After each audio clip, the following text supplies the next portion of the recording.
Hello friends, Heidi here from Rain Country. God is good all the time. And I'm here for another video to go in my herbs and more for various things list. And so I'll link to that full playlist down below. And today it's a list of herbs and more that you can use as antivirals. And if you've been following me for a while, you might go, don't you already have a video out on this? Well, I did. But because of certain substances that are now taboo on this certain platform, I had to remove that video and a few others immediately. And so I decided in this case, though some of them I edit and then just re-upload it once I cut that part out. This is one of those because it was a 4-year-old video. I figured it was just best to go ahead and just reshoot it anyway. Also know that I'll be linking to the written list in the description box down below as well. So I'm going to go ahead and read off this list and I'll talk about a few other things, starting with herbs such as rosemary, oregano, thyme, ginger, garlic, echinacea, elderberries, particularly the Sambucus nigra, which is the black elderberry, but really any color of elderberry. You do have to be more careful with the red, but they can still be used as long as you cook them well. Basil, and this is pretty much any kind of basil. It doesn't matter if it's holy basil, your sweet basil, your Italian basil, doesn't matter. Fennel, lemon balm, sage, licorice root, astragalus, ginseng, dandelion, citrus fruits, because they're high in vitamin C, calendula, raw honey, cinnamon, cayenne, turmeric, anise hyssop, olive leaf, green tea, cloves, star anise, and peppermint. Now, some other herbs that I decided to throw in this list because it can help you get good restful sleep that will fight viruses or just help you prevent getting them, because sleep is always important, good sleep. I forgot to say right there, not just antivirals, but immune boosting herbs. So getting good sleep is also a boost to your immune system. So anyway, these herbs would be lavender, passion flower, valerian, that can be the leaves, the flowers, or the roots being the most potent of those, licorice root, catnip, and chamomile. And catnip or catmint, either one of those can work pretty equally as well. I grow catmint and then did buy some catnip so I could try it. And I didn't notice a difference in the way it made me feel, whether or not it made me more restful or relaxed. They seem to be about the same.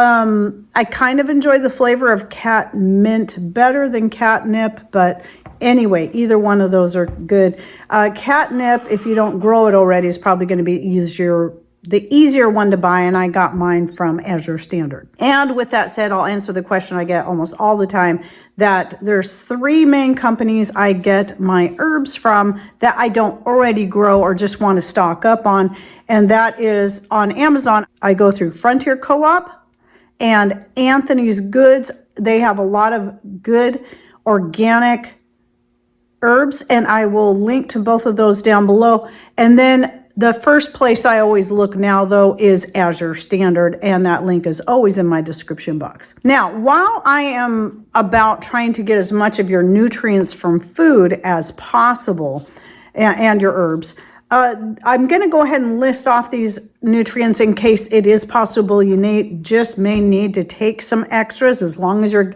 taking a high quality supplement in capsule form only, but also looking at the foods that will be high in these particular nutrients. So that's going to be D3, B complex, vitamin C, like I mentioned the citrus before, zinc, vitamin E, vitamin A, magnesium, and selenium. So just so you know what to look for, and you can always do a search if you're looking for a food that's specific you want, like you need more selenium because you have low thyroid, you know you need it. We already know Brazil nuts are high in selenium, but maybe you don't like Brazil nuts, you want to find something else. Then simply go into your search and put foods high in whatever that nutrient is. That, you know, if it's selenium, put in selenium, and you'll be able to find all kinds of lists that will show you what types of foods are high in those particular nutrients. And so I love being able to do that. Now, with that said, a couple of ideas of the ways you can use your herbs. It's all going to be up to you. You can make tinctures. We all know about elderberry syrup. I have my own recipe for that, where I like to use a lot of these spices that I mentioned in here, like cloves and cinnamon and ginger and more. And so I'll link to that, my recipe video down below. But there are other things as well. And so that can be, you know, I mentioned the raw honey and the garlic. So if you've never heard of honey infused garlic, that is a great way if you enjoy it. Now, don't feel like you have to make something the way anyone else does it and you don't like it, and you just feel forced to take it. But everybody's going to have their things they prefer better, and that's why it's great to have different options and things to consider. I find I really love honey infused garlic, and so I have two different versions here. This one is just one with spices in it, and I think a little bit of horseradish from my garden that I dried and powdered up. Horseradish should actually be on that list too, so I add horseradish to that. And so I always have more than just honey and garlic. You can do just honey and garlic, but I always like to add more. Oftentimes I put in cinnamon, in the ground form, cinnamon, cloves, and ginger. This one here, this you can see it looks much darker because it has black seed in it, or Nigella sativa, which is also a very good one to add to that list as well. And then I also have the red pepper flakes in there because, like I mentioned, cayenne, or really any pepper that's high in capsaicin, is going to be helpful. But obviously, if you can't handle hot and spicy, that would be something you would want to leave out. So this is just one example. There's also all kinds of ways you can brew up yourself some teas. Like I have made like I think lemon balm and dandelion tea. I know I usually use dandelion flowers in a lot of different tea blends, but that would be one. That's a nice tasty tea. Usually when I'm making that, it's in the spring, but if you already have this stuff dehydrated and you need it right away, that's something you consider. Dandelion lemon balm tea. Or any other kind of tea. One of my favorites to make during the winter is a spicy tea, much like this, but without the garlic. I usually put in a cinnamon stick, some whole cloves, some dehydrated organic ginger, and maybe a pinch of some red pepper flakes, a couple of star anise pieces. I'm talking about into a whole pot, a quart pot, not 1 cup. And now that I've got some juniper berries that I bought through Frontier Co-op, I'll throw some of those in as well. So another good one that should be on my list. It's funny how I get talking and remember things. So it's another reason why I should reshoot the video, because there's more things that can always be added to any of these lists. But I just made a tea like that last night. It was very spicy, but boy, it's a good one. Oh, it's so good. But any of these herbs, peppermint is one of my favorite teas to make. I'll make it out of fresh peppermint when I've got it coming in the summer. I dehydrate a bunch through the summer, and then I have dried peppermint to make my teas with as well through the winter. And both Patrick and I really like the spice and the peppermint teas.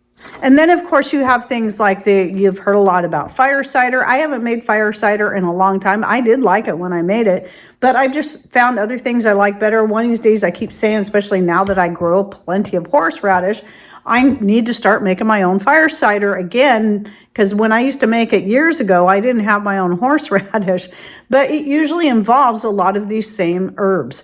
So your horseradish, your garlic, some hot onions. So usually the hottest onions you can find, typically that's going to be white onions. Some people will add in citrus slices, and what else am I forgetting? And jalapeno peppers or any other kind of hot pepper. Same reason as I mentioned before with the red pepper flakes.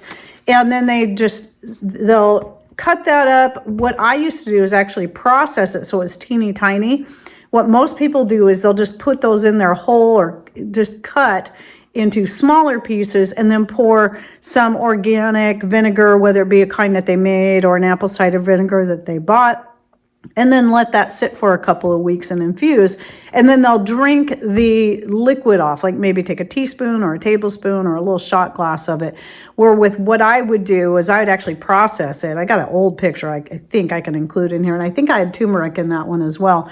And I just process it and eat it with a spoon. Just take a bite of it, just like I do with the honey infused garlic, which I do actually prefer this, but the fire cider I always thought tasted quite a bit like kimchi, which I love kimchi. So there's a similar flavor in there, but just like with anything, add any herbs and spices that you enjoy that are part of that list that you know you can handle, and take out those that you don't like or can't have due to allergies or because it's too hard on your stomach or whatever the case may be. So it's about tailoring any of the recipes that you come across from anybody's channel, mine, anyone else's, to suit you. I just like throwing out new ideas for people who haven't maybe thought of something, but it never means that you have to follow any of my recipes to the T. So I'll also link to my most recent honey infused garlic, where I go over a few different options that you can use to make this. You can cut your garlic up, you can smash it. Some people do that so the honey really infuses in there.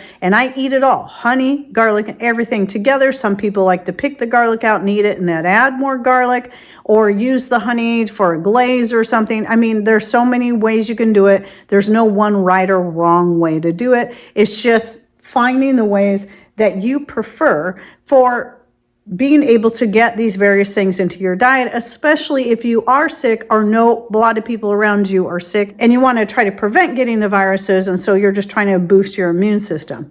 So, and echinacea is one of those that's especially good for boosting the immune system. And that's why I also include it in my elderberry syrup recipe. So if people around us are getting sick, a lot of times that just gets used as a preventative measure. So we take that to help keep us from getting sick.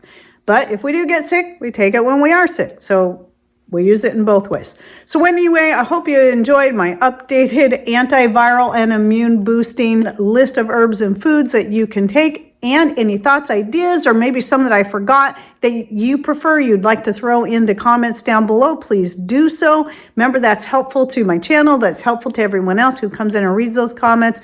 This is what makes this community so great, is everybody is so helpful at sharing information that works best for them, especially if you have allergies and you can't have this or that, and somebody else may have that same issue and may want to know of a good alternative. And don't forget to check out the links in the description box as well by clicking on more or show more somewhere down here below the video screen. And thanks for watching. Take care and God bless.